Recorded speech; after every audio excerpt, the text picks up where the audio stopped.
Thank you. Thank you. Thank you. Thank you. I want to talk to you about critical options. And looking at that, and looking at some of the definitions of options: decision, self-determination, choice, preference, desire. I want to share something with you that's relative to critical options, because we all have them in our lives. And I want to ask you a question. What is the focus of your life? What is the focus of your life? In life, you have a critical option. You can take a stand in your life, or you can follow the crowd. See, people who follow the crowd, their lives are not focused. They're not immersed in anything. People who take a stand, they're living a life that has some power, a life of achievement, a life that has some meaning. People that are taking a stand in life, they are consciously involved in a process to design a life of substance. People who are following the crowd, these are people that they're just doing what everybody else is doing. So that's a crowded road over there. They're following the followers. I want to talk to you about taking a stand with your life. And what are some of the things we can do that will enable us to give our lives up in a way that has some purpose and meaning, that can be real for us, that can give us a sense of fulfillment, of joy and happiness and peace of mind. See, most people are bored with life. Most people feel that life isn't worth the hassle, that life is just wearing me out. It's boring, it's monotonous. I have nothing to look forward to. Here we go again, another Monday morning. TGIF day, thank God it's Friday. Here we go again, oh boy. You see what the man meant about many people die at age 25 and don't get buried until they're 65? Doing the same thing the same way every day, looking at these faces, just walking around. I mean, you got to be aware of these faces. They affect you, you know. Try to stay around pleasant faces, and if you have an unpleasant face, try and smile more. It's good for your health. And there's another dividend: you look better too. So, looking for a way in which we can begin to give our lives some special power. Number one, commit yourself to giving your best at all times. Now, that's not easy. See, most people, and particularly those who are working in corporations, they're finding now they've got to change their behavior. We're now involved in a world economy. We will never do business the way in which we've done business in the past. We will never be able to, in the American workplace, do just enough to get by. Now the standards have been raised. Quality and productivity has been increased because of the competition. And so now average performance will not be enough. This is a new day. Competition is fierce. So people who've been locked into a behavior pattern are working just hard enough to keep from getting fired. They're being laid off, are forced into early retirement. It's a new game now. So now more than ever, it's about increased productivity. Now more than ever, it's about superior quality service. Now more than ever, it's about creating a positive atmosphere in the workplace, and people that have that competitive age, people that are hungry to make it. So you got to be hungry now. You can't just casually walk around, well, I'll get to it later on. Oh, no, this is a new day right now. Committing yourself to give your best at all times, regardless of the competition to do otherwise, or the influences of negative people that will tell you, hey, look here, don't push yourself too much. Now's the time to push yourself, to always get in the habit of giving the best that you have to share. Thinking about a situation where I had to give a lecture out in Los Angeles, California for Xerox Corporation. Well, part of what I do when my profession is doing corporate training. My passion is doing training with kids. So when I go someplace, I always try and arrange for a community group to have a group of young people together for me to work with them on a volunteer basis in the evening. So I decided to go into an area of Los Angeles to talk with someone about doing that, and they suggested that I come to speak at a community center right outside Los Angeles at Carson Community Center. And because of the gangs in Los Angeles, one of the young men that was coming there to organize it, and his mother, he had a twin brother, and he took an interest in me because I have a twin. And his twin brother was the victim of a gang ritual. They brought in a new member in a gang, and he had to prove that he was really with them and committed. And his job was just to select anybody at random and kill them. And he did that as this young guy was coming out of a store. So they told me, Mr. Brown, would you come over and talk to the teenagers here? There's a lot of depression and despair and hopelessness and people feeling powerless about the gangs. And bring with you some handouts and materials so you can do a workshop. And parents will be involved too. Would you be willing to do that? I said, well, I'm doing a full-day seminar, and I'm usually just physically exhausted afterwards. How many people you say you're going to have? We guarantee at least 400 to 500 people there. I said, okay, I will come there and work with them and take them through this intensive. It's called Project Respect, how to create a shift in the community, how to get young people engaged in a process of creating positive peer pressure rather than buying into the negative peer pressure. Instruments and techniques of how we can provide ongoing coaching for young people to begin to change how they see themselves and their values and how to resist negative peer pressure. So I came there after working in a seminar, totally exhausted, in that Los Angeles traffic. It took over an hour to get there. Got there, they only had 7 people. I had an attitude.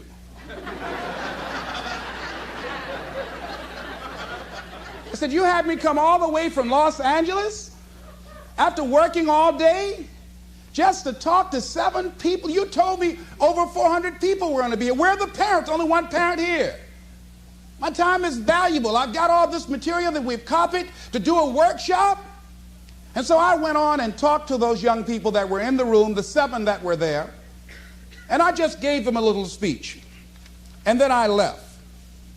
Went back to the hotel.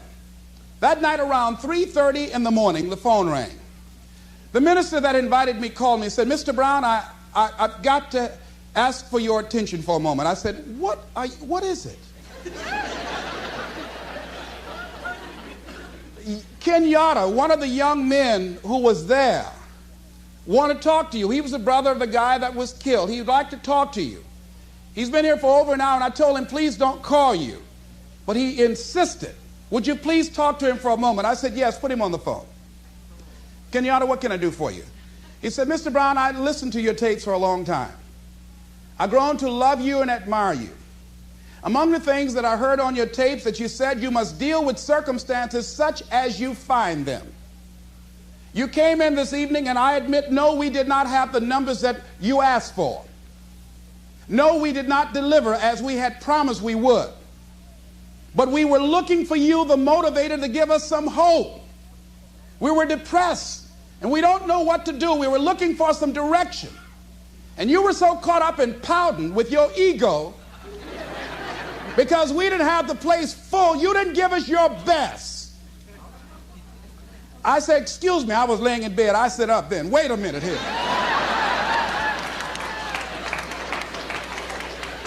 Now, see, part of what won't let us grow in life is, number one, we identify when we get feedback.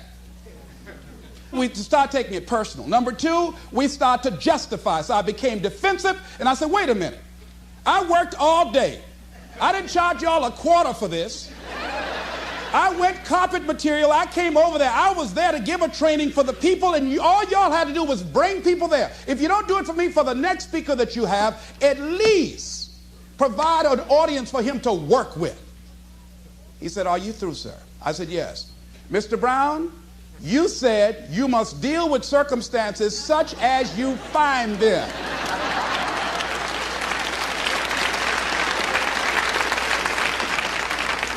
We went round and round for about 45 minutes. Because my ego on the line. I can't let this young boy out debate me.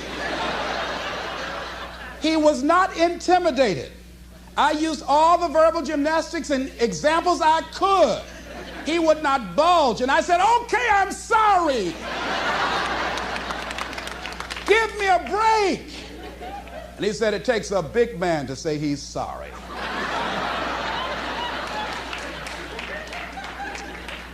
That night, after I finished that young man, I prayed. I stayed on the floor by the bed.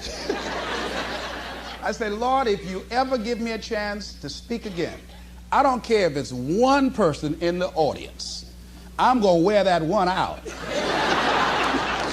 I learned my lesson.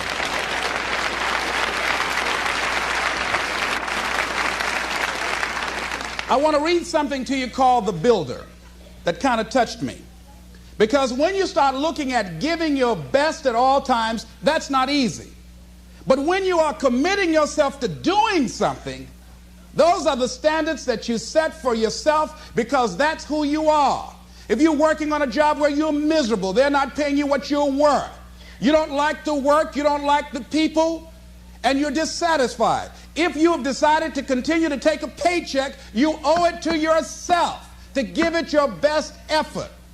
If you get in the habit of being mediocre or doing just enough to get by, you're not hurting anybody but you. You're cheating you. The builder. There was a man who was an efficient builder. He had worked for years in a large company and had reached the age of retirement. His employer asked him to build one more house. It was to be his last commission.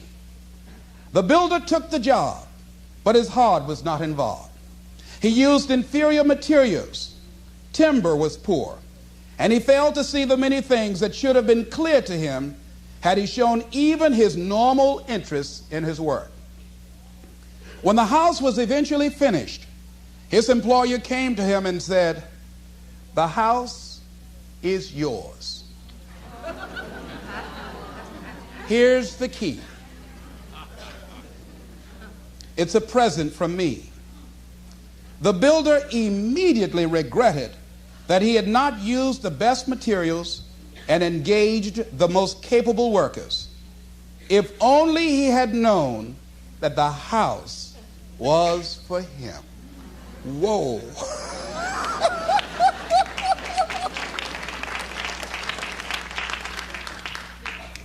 If he had made a commitment with his life, with his craft, that I'm going to give my best at all times, even if this is my last job, I'm going to give it my best shot because that expresses who I am, he would have been more appreciative of that gift. Would you imagine that? I think that makes a very good point. The next thing is, live each day with integrity. Don't try and get over in life. Don't try and cheat. See, a lot of people like to try and cheat. I was with a friend of mine, and we went into a service station to get some gas. They gave me back too much change. I discovered it down the road, and I was turning around going back. Guy said, "You're a fool." Hey, man, what when they don't give people enough change? You think they flag the people down? I said, I'm not responsible for them. I'm responsible for me. I went back and I told the guy, "Excuse me, sir, you gave me a $20 bill too much." I gave it to the guy just took it and walked away, didn't say thank you. The guy in the car laughed, said, "I told you, you fool." I'd have kept that. I said, I'm not responsible for his attitude. I don't care, knowing that he would not say thank you, I would still give it back to him. Because my image of myself says, hey, you don't take something that doesn't belong to you. That's the way my mother raised me. Don't try and cheat. Say, well, you know, this little bit won't count. Everything counts. A friend of mine was on welfare after going through a bad experience. Someone, I think she and her husband became ill. They couldn't work for a while, and they went on welfare. After they both became physically well, he said, look here, we don't ever have to go back to work. We're making more money on welfare than we made when we were working. with all the Medicaid benefits and all of the food stamps and everything. She said no. She said, we are not going to accept the checks anymore. He said, I'm not going to work. Now, you can go to work if you want to. She went down to the welfare department and said, don't send any more checks to my house. Lady said, excuse me? She said, now, I've been working here 25 years. No one has ever come in here and said, don't send any more checks here. Are you sure you're all right? Yes, I am. And she went home and told her husband, don't look for any more checks because I told him to cut the check off. Now we've got to find something to do.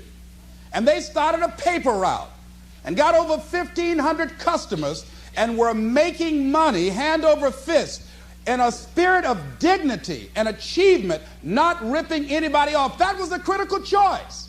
She could have very easily said, well, everybody else is doing it, why don't I do it? But she decided not to follow the crowd.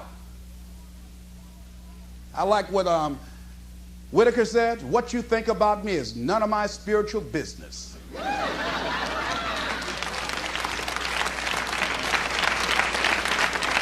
So when you're keeping integrity with yourself, you know that's going to bring you under a lot of pressure. The next thing is, don't try to cut a bargain with life. Life is not Donald Trump. Life will not give you any special deals because you maintain a sense of integrity. Anybody ever try to cut a deal? Raise your hand, please, if you know what I'm talking about. If you try to cut a deal, there are no deals.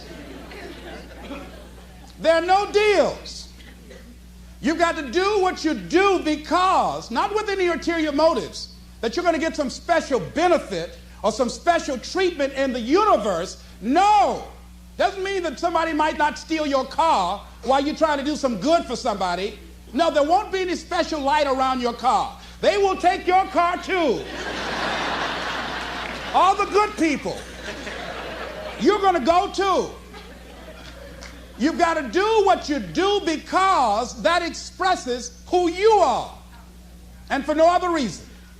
They might not have a banquet to recognize you or give you a special little plaque and dedicate a day in your name. No. Do what you do because that's you. The next thing is dedicate your life to something. Dedicate your life to a cause larger than yourself. See, if you dedicate your life to a cause larger than yourself, you're not following in the crowd. See, if your life is not dedicated to something of value, and I like what Howard Thurman said, who was one of the mentors to Dr. Benjamin Mays, who was a mentor to Dr. Martin Luther King. He said, the quality of life is often determined by that to which the individual is dedicated. If the dedication of the life is vague and diffuse, the quality is apt to be poor and weak. There is much to be said for the intensity of life. See, most people are not intense about living. Most people are very casual about life. They haven't found anything to become intense about. So when you dedicate your life, you don't care anything about the odds. Somebody say when the dream is big enough, the odds don't matter. See, when you dedicate your life, you bring on a special power. There's a power in you that people, circumstances, events, and I'm not talking about the physical you, I'm talking about the real you. The indestructible, invincible, perfect essence of who you really are, that can bring a government to its knees, that can change the course of history.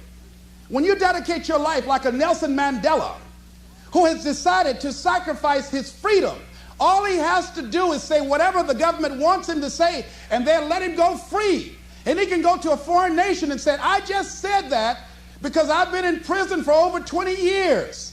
And nobody would say, well, Nelson, you sold out. No one would say that. They would say, wait a minute. Nelson, you gave over 20 years of your life. What more can we ask of you? It's okay. But because of his integrity with himself, and he's dedicated his life to break the back of apartheid and free his people. There was Benjamin Disraeli. He says, nothing can resist the will of a people that will stake even their existence on the extent of their purpose for good. That when you dedicate your life to something, you bring on some powers in the universe that works through you to bring about changes that you would never ever know unless you have dedicated yourself.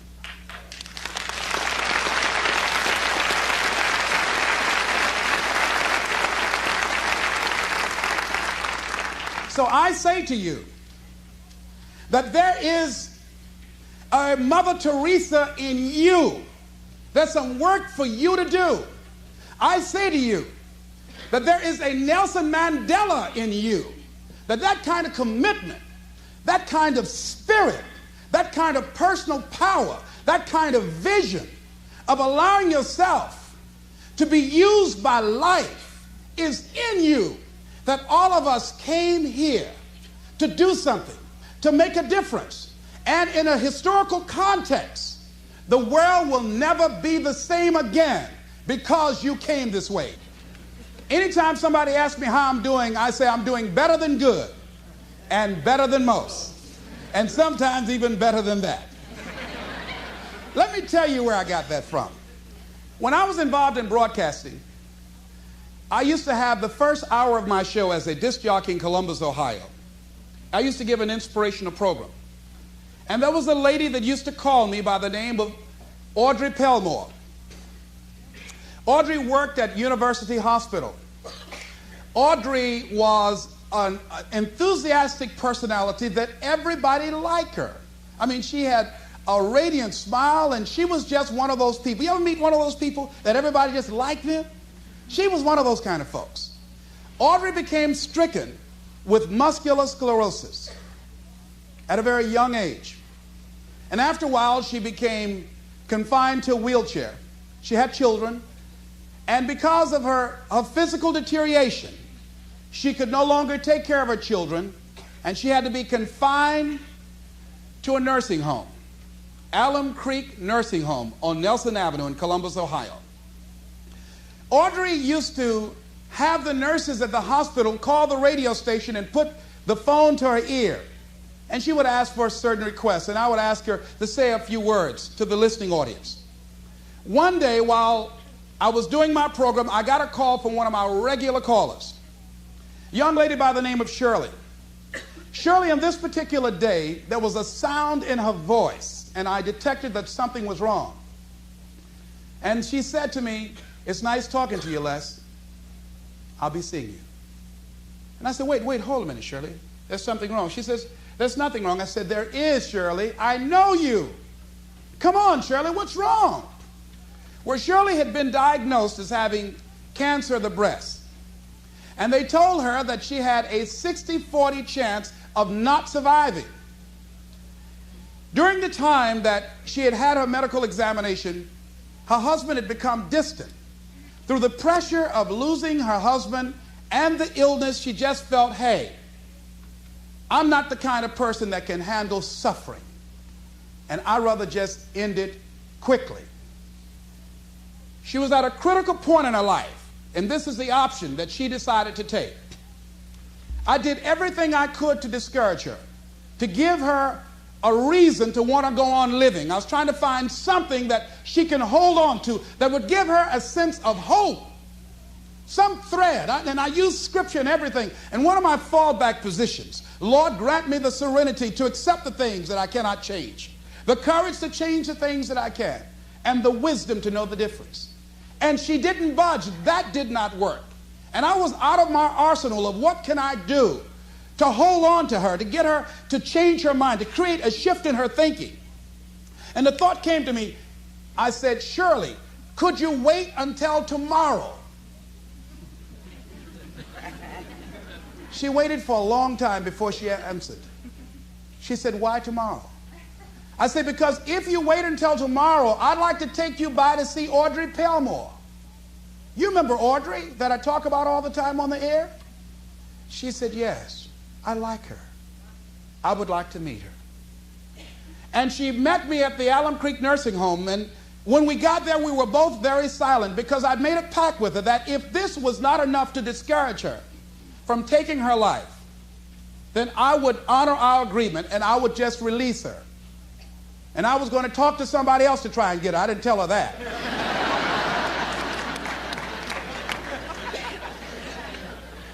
As we walked down the hall, I did not know exactly what to expect. I had not seen Audrey for some time.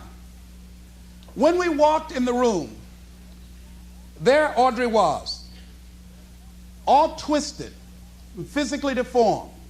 She had no voluntary use of her arms. She couldn't even fan a fly out of her face. She couldn't get up and move around. And we had to get close to her because her vision was blurred and she can't speak very loudly. And her hearing was somewhat impaired. And as we drew closer to her, I said, Audrey, this is Les. And I have a friend with me named Shirley. How you doing, Audrey? And with what strength she had, she said, better than good and better than most. And Shirley, I know as the tears began to form in her eyes, I know she had to be thinking that here this woman is.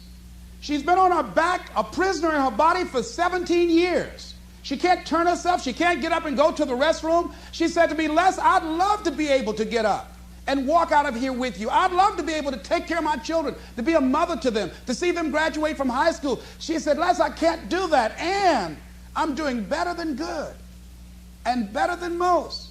Shirley had to be saying within herself, what right do I have to feel sorry for myself? What right do I have to cry out, why me? And she decided and left there with a commitment that she wanted to live with whatever time that she had left, that she had no right to cut the time off. She had no right to do that. And she left there with a new determination, a new spirit about her. And that's something about what we have, that you have. There sometimes your options are frozen. See, Audrey can't walk out of a hospital.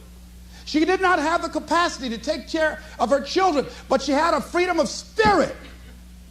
And that's what we have wherever we are, with whatever hand that life has dealt us. We have the freedom of spirit.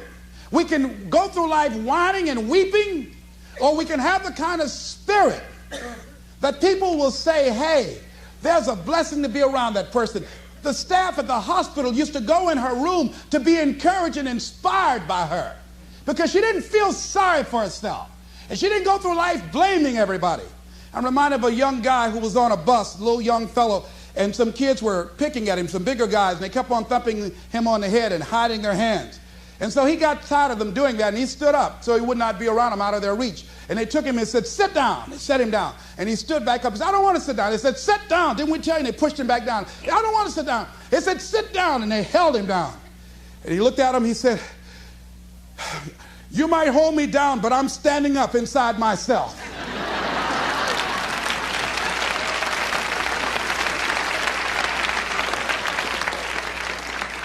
And what we have got to do is know that there's something about you, there's something about us, there's a power in you that regardless of what happens to you, you can stand up inside of yourself.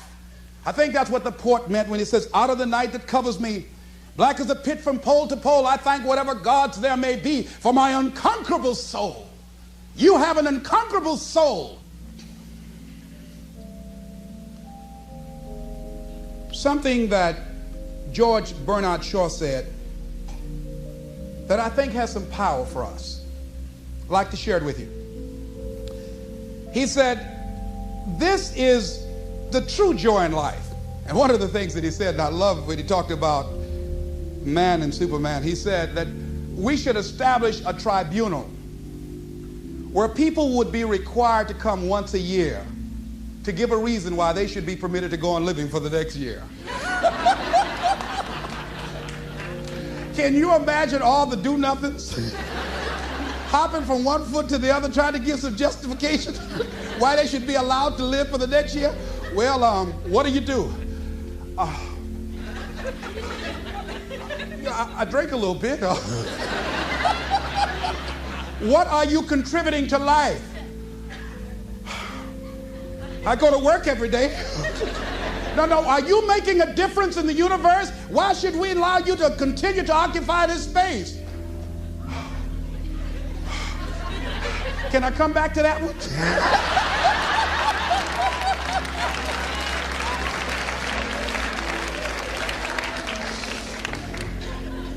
This is a true joy in life. The being used for a purpose recognized by yourself as a mighty one. Being a force of nature instead of a feverish, selfish little clod of ailments and grievances, complaining that the world will not devote itself to making you happy. I am of the opinion, George Bernard Shaw goes on to say, that my life belongs to the whole community. And as long as I live, it is my privilege to do for it whatever I can. I want to be thoroughly used up when I die. For the harder I work, the more I live. I rejoice in life for its own sake. Life is no brief candle for me. It is a sort of splendid torch which I've got a hold of for the moment.